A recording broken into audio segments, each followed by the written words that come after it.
Well, I've just got my other camera out of the drawer to set it up. I haven't used it for a while. I've been just using the GoPro.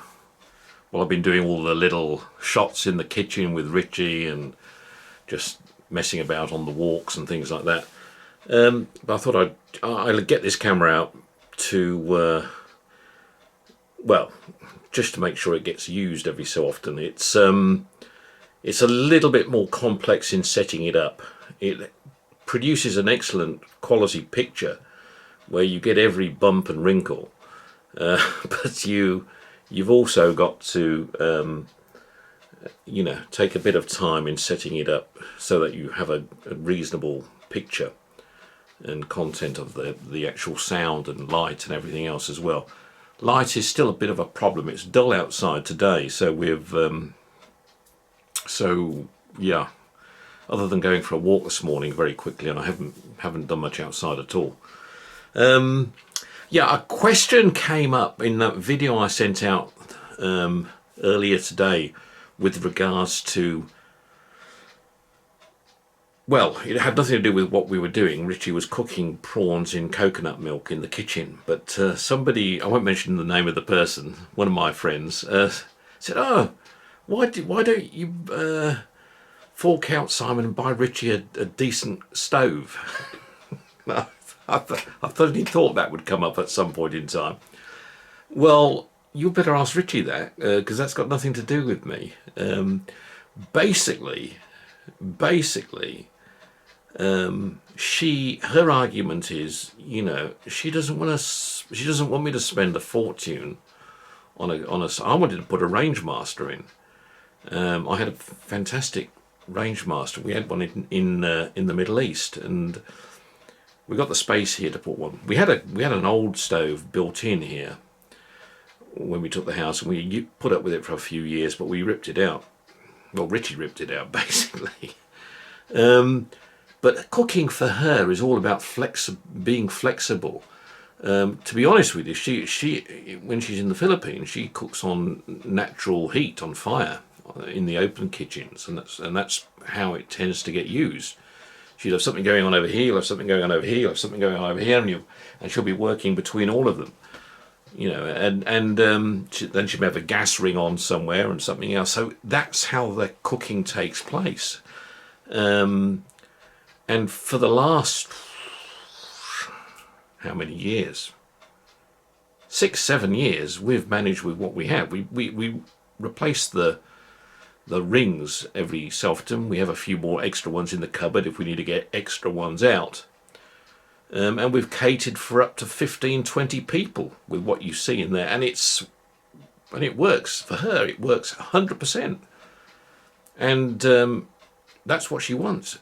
She hates built-in kitchens, built-in counters.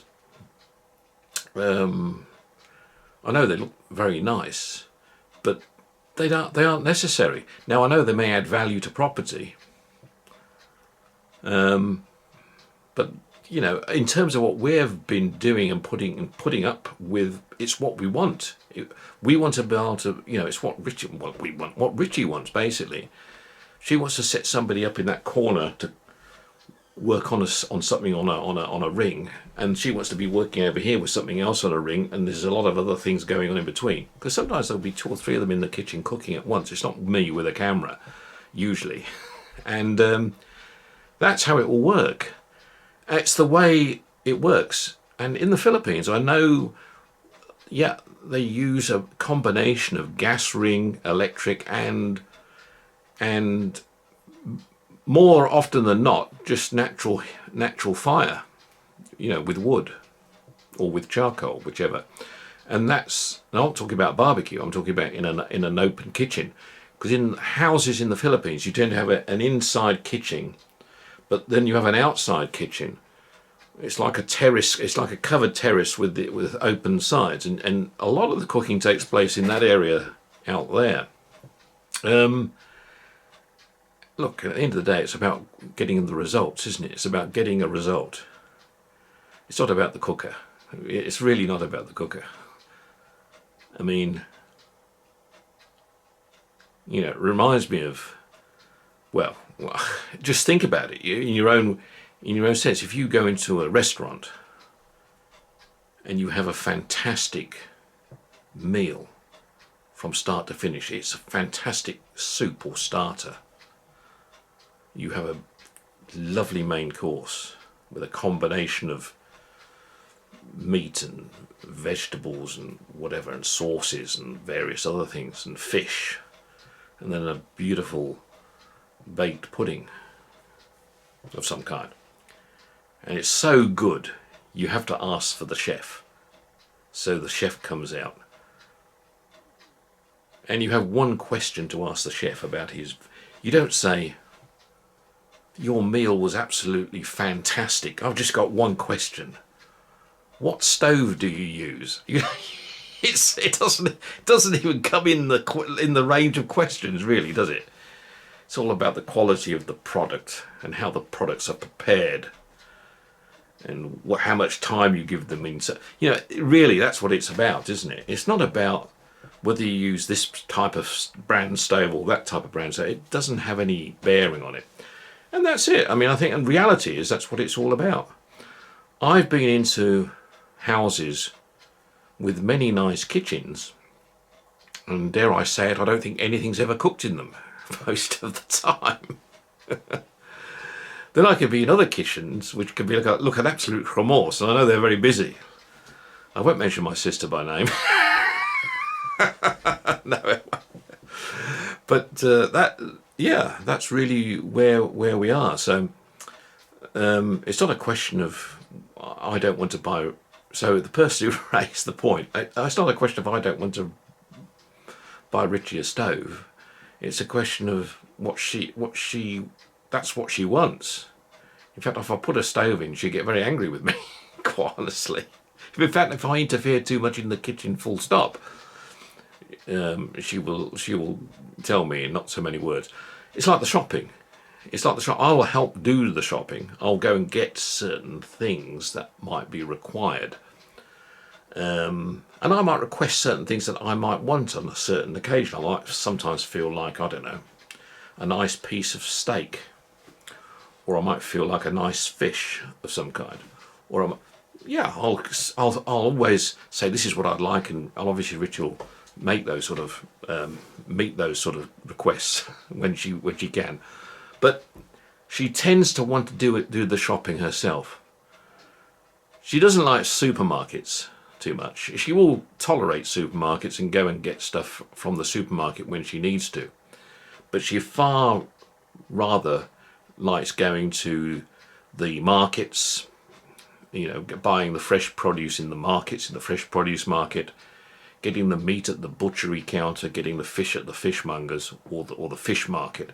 She likes the fish market in Sheffield, where there's an abundance of fish, and she likes her Vietnamese Asian shop, which carries a lot of products that you can't get in the supermarket that are common to her use and needs, that she can buy in the Philippines, which she can get in the Asian shop. It's the same as the Polish shop or the what other French shop or German shop or whatever shops they have here. South African shop, they have one as well, which is usually just full of biltong and boerewors.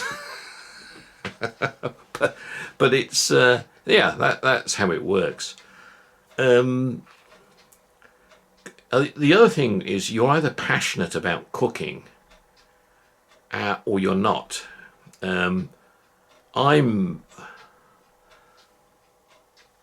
I don't mind doing a bit in the kitchen once in a while. I can do it. I'm not passionate to the extent. I mean, I can do a better scrambled eggs than Richie, and I can do it because I was taught at a very early age by my father when I was still at boarding school, coming in for the holidays in the summer. My dad taught me how to make scrambled eggs. And it stayed with me for so long, and I got into such a habit of making scrambled eggs. So whether I was in South Africa or the Middle East or Philippines or here, I make the scrambled eggs. When we're having scrambled eggs, I make them because I do a better job than anybody else in the family when it comes to scrambled eggs. and I make the coffee usually, and things like that, because I'm better at it. I know what I'm doing with the coffee, and you can't mess around with coffee. You can't, you know, Richie will sometimes put the water in too hot, or not put quite enough coffee in, or, you know, so she isn't faultless. She has a few she has a few faults in the kitchen, but mainly it's her kitchen and her domain, and I let her control it, and because she does a good job, and she does, you know, she controls and does things very well. Apart from the Philippines and Asian cooking, you know, as in, when I say Asian, in terms of Southeast Asian cooking, I mean, she does. And what we're going to do, and we'll put it on the channel in the next few days, when I'll get her to make a nasi goreng. That is a fantastic dish, and it's difficult to describe it. It's not a Filipino dish, nasi goreng. Nasi goreng is, I think that's Indonesian as well, nasi goreng, but it's a combination of you can, you know, it's got chicken and prawns in it, and special rice, special spices that go into it, and there's egg in it as well. It's quite unique, quite different, and there's peanut sauce as well. Funny enough, there's peanut sauce in it, and it's absolutely blow your mind away, the actual flavours and the taste. Nasi goreng. If you look it up on the internet, you'll get to know a little bit about it, and you'll hear. I'll get one of those made in the next few days. Get her. Well, she's working at the moment, but I'll probably not. No, I don't want to put her under pressure when she's working. Probably when we have the next couple of days off, we'll do it like that. Incidentally, talking about peanut butter, in the Philippines, you get people selling products at the front of their houses, you know, in their yards at the front. And something that is always exceptionally good is their peanut butter, the homemade peanut butters that they make over there. You know, they grow the peanuts in the yards, and then they actually make the peanut butter. And you know, I usually go out with a bucket and get a bucket of peanut butter, because it's so good. You know, it's brilliant stuff, and you can have it warm, really good. I mean, it knocks the socks off anything you buy in a jar in a supermarket over here. It really, nothing like it. And you can get different. Unlike, you know, if you want to be a peanut butter connoisseur, you get peanut butter made with a variety of different nuts as well. So it's not just peanuts, you can get cashew nut peanut butter, and you can get various other combinations of peanut butter. And I don't just mean peanut butter and chocolate spread like the Americans do. I'm talking about very nice quality peanut butters as well. Now, I never thought I could get excited about peanut. In fact, I didn't even like peanut butter when I used to get it from here. That's my phone going. Let me just see who that is. Let me just see. Hold on. Hello. It is. Who's that? I'm good. Sorry, I'm doing something at the moment. Can you phone me back? All right. Thank you. Bye. Somebody trying to sell me something at the moment. Yeah, peanut butter was something I used to. Even as a kid, I wasn't really, you know, I could eat it, but it wasn't my favourite spread. I've always enjoyed honey, and honey's always been regarded as something that's good for you. In moderation, but it's good for you. I was always told, my grandmother always said, honey, you know, have your honey. When you have honey on your bread, it's good for you. And I've always had that approach. And I always like my preserves and my marmalades and things like that. So peanut butter was never a big thing for me. But going to the Philippines and seeing the peanut butter there, and the fact you get homemade peanut butter and homemade peanut butter stores. God, it's the smell and it really gets the taste buds going. and really tempts them. The saliva is, you know, it really does that very well. What I've found, so when it comes to the Philippines in terms of cuisine and food, there's a combination of influences from a variety of different locations. You'll obviously pick up the Chinese influences of cooking in the Philippines, based on where the Philippines is in comparison to China. Obviously, they're very close. So there's a lot of influence with the rice and the various types of rice, and that's another thing. You know, different textures of rice that make the meal one or the other. Put a nice meal together, but you get the rice wrong, it can bugger it up totally. So getting the rice right is very important. But the influences of the meals in the Philippines are, yes, the Chinese, yes, the Spanish, who were there for a long time, and there's a lot of Spanish influence within the cooking. American, because Americans were there for a while as well, and there's been a lot of American marketing that's gone into the Philippines as well over the years. And there's some interesting, exciting combinations which make it incredibly good, even to the extent with what I'd call the junk food, the fast food. You know, the McDonald's are there, and Burger King and KFC. But I think I've mentioned before, they have a chain over there, a fast food chain called Jollibee. Now Jollibee is, well, the Philippines is the only country where a local created chain beats McDonald's and Burger King hands down in terms of what it provides. It's and you can see it. You can have a Jollibee and you can have a McDonald's in a shopping mall or in a food court, and you can just see the number of people that are frequenting the Jollibee compared with that in a McDonald's. It is totally. I'm going to just let that ring. It's that so the local fast food point I'm making is they've even got that right, because they just get the combinations right. And how have they done it in Jollibee? Well, what they've done is they've kind of captured a McDonald's type of concept and a KFC type of concept and a Pizza Hut type of concept, and put it all into one, and they called it Jollibee. So you can get a combo.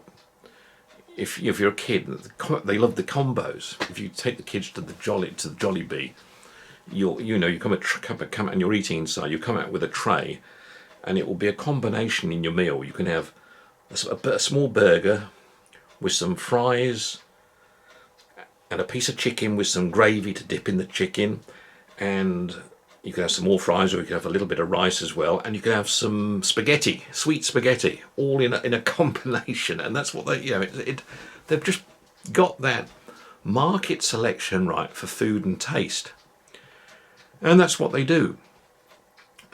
There's another thing when it comes to their informal food sector, their informal food.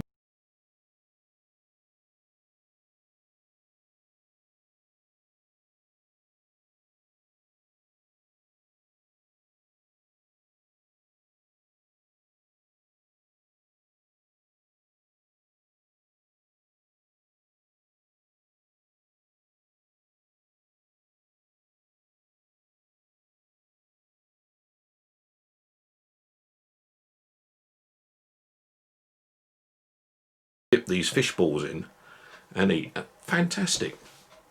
Now you would think, well, is that hygienic? Is it safe? Well, yeah, and that would be exactly my thoughts when I first sort of looked at it the first time around. But you go there and you sample it, you get used to it. You can't beat it. It's like they have a bread, soft bread because you get a lot of bread in the Philippines as well, like you get here. And there's a particular bread I like. It's called pandesal. Pandesal. It's a nice, soft, fluffy roll, and you open it. You can buy those fresh in the morning, warm, and you open them up, and you can make your scrambled egg, and you can put it inside the pandesal, and just fantastic, fantastic for breakfast. They do things like cheesy dogs. It's like a hot dog or a Russian, more than a hot dog. You know, Russian, which has got a bit more substance than a Russian, and they'll put cheese in it as well.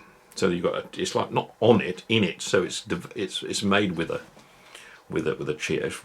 Got a lot of food is a big thing in the Philippines, big thing, and it comes in all shapes and sizes, and is very good. So they know how to inject,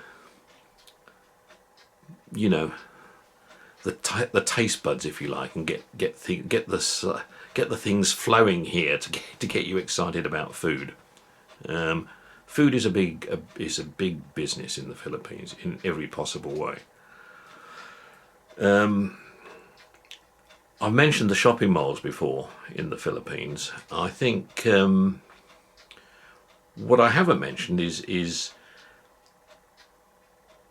the size of the malls in comparison with what we have here, and also how they link up with the more informal market sectors.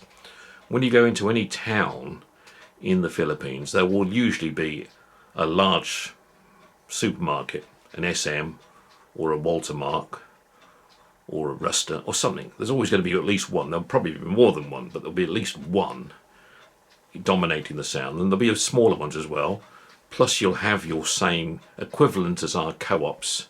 You'll have the 7-Eleven stores over there, which are convenience stores. And they also do exceptionally well. So there's always a whole combination of trading going on. Pharmacists over there, for example, as well, they have a number of large chains, including American chains. They've got Mercury virtually, well, in every town there's 10, 20, 30, depending on how big your town is or village is. But the Mercury I know is one chain of pharmacists that are out there. I'm trying to think who else is out there. I'm trying to think Watsons are out there. I think Watsons are out there as well, another American chain. So, you know, there's a whole combination of those guys. Now, if I said to you in some of the towns as well, in Manila and places like, you got Marks and Spencer's there, of course. I don't think they do particularly well. They're not dominating anything like they do in this country, obviously, but they are there. They are there. But there are a lot more, and don't ask me the names of the chains, but there's a lot more in the fashion world over there that is good value for money. When it comes to discounters, like the Aldi's and the Lidl's and these sort of guys, I would say no. I didn't see any presences of any of those, or the pound stretchers, or the pound stores, these sort of places, the Peps like you have in South Africa. That could be an opportunity, and that is something I will look at myself in more detail when I'm there. Why there shouldn't be so? I think they've hit the value equation so well in terms of what's there already, that there isn't an opportunity to go in there with that at this stage, I'd say, possibly, because food prices and general merchandise pricing is generally well positioned for the market. So no one has been able to get into a gap and do it any cheaper. You know, I know when I went into Poland, there was a huge gap.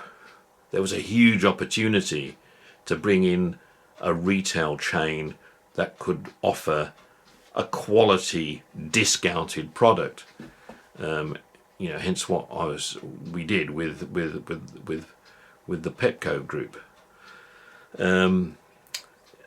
Yeah, that was the reason. In our market, we're just lost. In the UK at the moment, we are because we've been, the sad thing about the business in the UK is because we've been going for so long, we've become,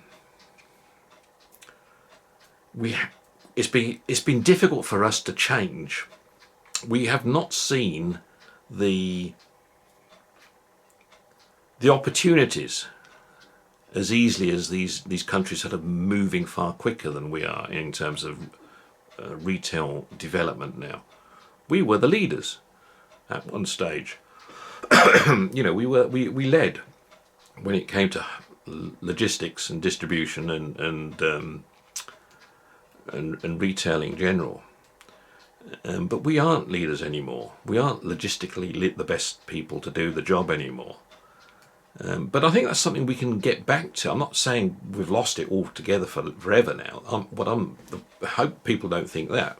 What I'm saying is, you know, we need to think outside the box again when it comes to how we handle this business of ours when it comes to the retail development in food, non-food, general merchandise, and apparel.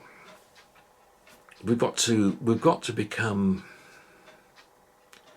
prudent to customers' needs. We've tended to put too much energy into online retail without the substance.